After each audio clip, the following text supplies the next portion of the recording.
Okay, electricians, I want to show you how you can charge more. And this is just a way of positioning things, the same thing that you're offering, but positioning them in a different way. A lot of, in my experience, business comes down to positioning. So this is a tactic, a strategy that you might be able to use to position your services in a different way and ultimately charge more for your services, for your time. So let's get into it. Sorry, before we get into it, just to set the scene, set the scenario. So the scenario is you're on site and you've just seen that you can offer a value add to the client by adding a liquid petroleum gas monitoring system to the existing system. Now this is slightly controls based, but I'm hoping by watching this you'll get an understanding of how you can, charge more for your services. So we've discovered that the client can benefit from an LPG monitor. So we've explained it to the customer. The customer's interested, wants to see how it breaks down in terms of costings, price, what they're going to have to pay.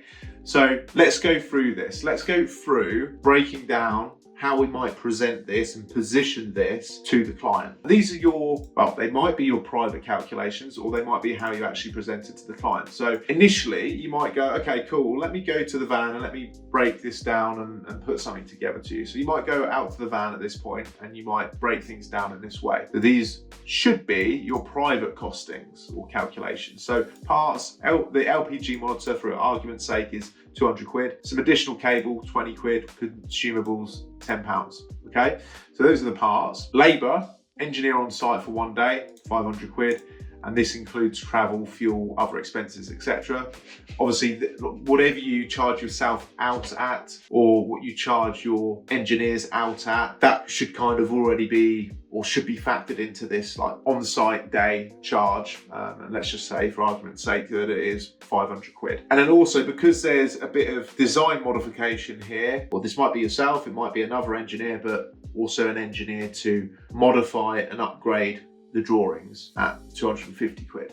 Okay. And then we wouldn't obviously show this to the client, but it might be, if you are doing things the traditional way of how a lot of people in the trades break things down, you might present the customer, the parts breakdown, the labor breakdown, and then the total cost. You might have that. That's what you might present to the client after you've worked everything out. So I'm suggesting another way of doing things. Before we go to this next stage, let's just go through like the markup. So the total cost at the moment is obviously the parts and the labor, which is 980. Now this will depend, like your markup multiplication will depend on what sort of business you run, yourself, what sort of margin you want to be making. But in my opinion, if you're in a service-based business, and this might be more tricky if you're just doing standard electrical work, because I know competition is high and people are driving down prices of your work and it's becoming less valuable because of the way the industry is going. So maybe you won't be able to charge this sort of markup. But for me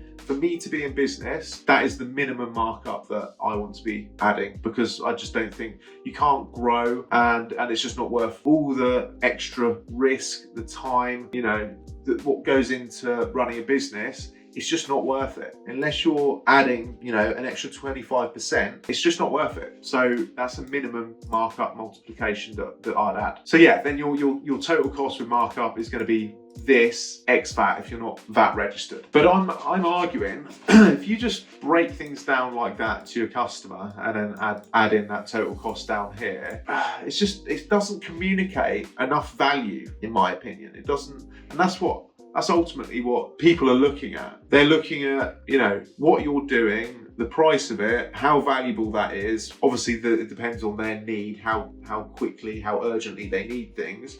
But ultimately, that's what they're looking at. The value, what it is that you're doing, and then is that worth the price, okay? So when things are just broken down like that, they're not presented in a very valuable way. This might be trickier when you're in just standard electrical, but certainly when you move into like higher end projects, controls, automation, renewables to a certain degree, you don't have to break things down, parts and labor. Just think about it when you go and, it's a good analogy, you go and buy a car or something. They're not breaking things down to the, nuts and bolts and how long it takes to, you know, I don't know, put the seats into the car and all of that. It's just silly, but that's the way this industry is for whatever reason. But I'm saying you don't necessarily have to do that. Certainly as you start progressing and moving into delivering like higher value project work, because it's just not necessary. So let's just go down a little bit. So this might be the proposal that you present to the client. You might put it like this, and this is not obviously breaking down parts and labour. So installation engineer to install, commission and safety test the new LPG monitor, and then design engineer to modify, update and issue new documentation. And then you put the price there inclusive of VAT. So that's another little tip. Just include the VAT. If you've got to charge the VAT, include the VAT, because clients don't necessarily want to see something that's, you know, 1,225, think that that's the price, and then, you know, there's a hidden cost of an extra 20%. It's just annoying. It's just like clients, customers, us, people, they just want to see the price. They don't want to see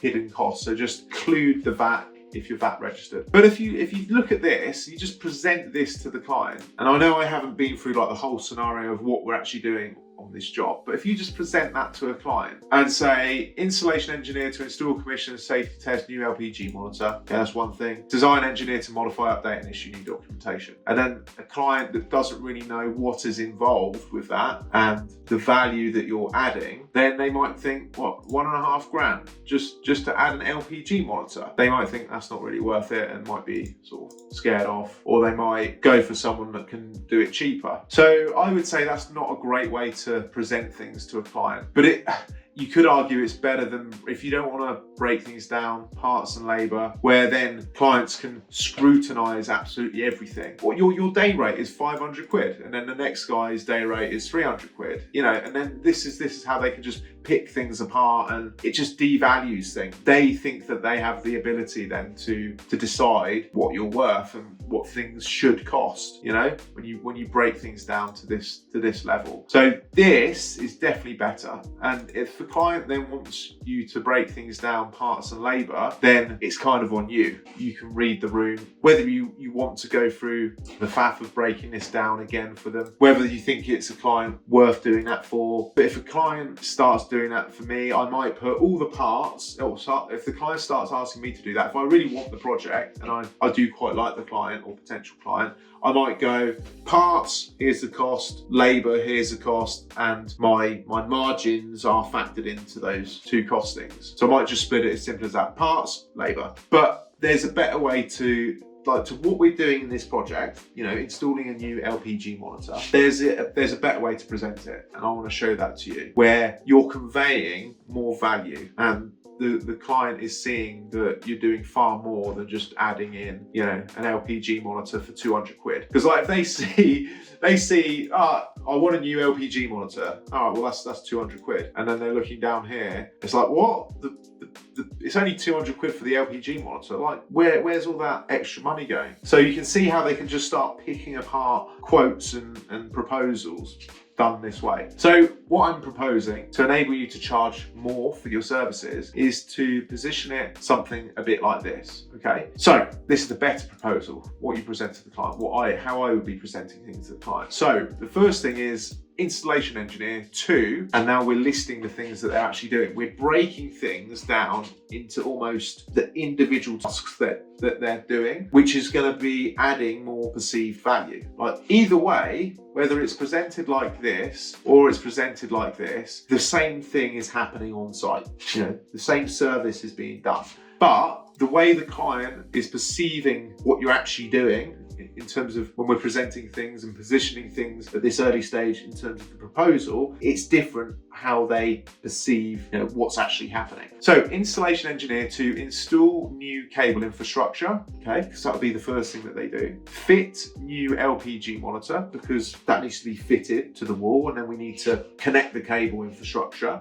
Initial test and commissioning of LPG monitor, because they obviously need to switch it on, make sure it's working, make sure that the cable infrastructure is correct, and test it. And then what they do is they do a final safety test and sign off, you know, so make sure that it's safe, and they probably do a certificate and sign it off. Okay, so that's what's being done in terms of what the installation engineer is doing. And then the design engineer would be modifying the original system. Okay, so like the original designs, you could argue that the design engineer has modified the existing system and told the installation engineer, you know, how to do this new installation. And then they've also updated the existing designs and issued new documentation. And then you present the price, including the VAT. So I know this is just quite a simplistic example, but presenting things like that to a client, in my opinion, and the way I see things being done when you go up to bigger project work, certainly in controls and automation and in other industries as well, you know, things aren't broken down like this. It's just not, it's not done. Things are broken down in this way more so. But then you can make this, you know,